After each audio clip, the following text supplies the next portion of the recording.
বিজন ফাজিল তো বল। তাহলে তুমি এখন কি চাচ্ছ? বকর ভাই সব বুঝলাম, তাহলে এখন তুমি কি চাচ্ছ ভাই? উমায়া এটা একটা সহজ চাওয়া, আমি মিলিরে বিয়ে হরতাম চাই। মানে চাওয়াটা হচ্ছে এরম, মনে করেন ভাই আমার যদি এখন কেউ কয় আমি বলি মিলি কি বলে সেটা তোমারটা তো সব বলে, মিলি কিছু বলবে না, সে বলবে না? মিলি তো ভাই রাজি হয় না। মিলি কি তা কয় জানো কি? আমি বিয়ে হরতাম না, আজকাল সরম লজ্জার মাথাটা খাইয়া ঠ্যাংটার মধ্যে হাঞ্জা মেরে দৌড়ে করছি, মিলি আমার বিখ্যাত ভালোবাসা, রাজি হয়েছে না।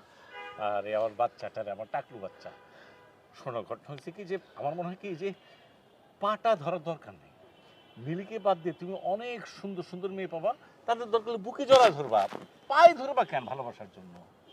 উমায়া ভাইজান কি তো পড়ালেখা কম করছুন, আপনি সিঁড়ি ভরাত লাইলির মধ্যে এর হিস্ট্রিটা জানুন না? আরে পাগল জান মনে কেন, এগুলো তো সব রোমান্টিক হিস্ট্রি, মানে ঐতিহাসিক একটা প্রেম কাহিনী।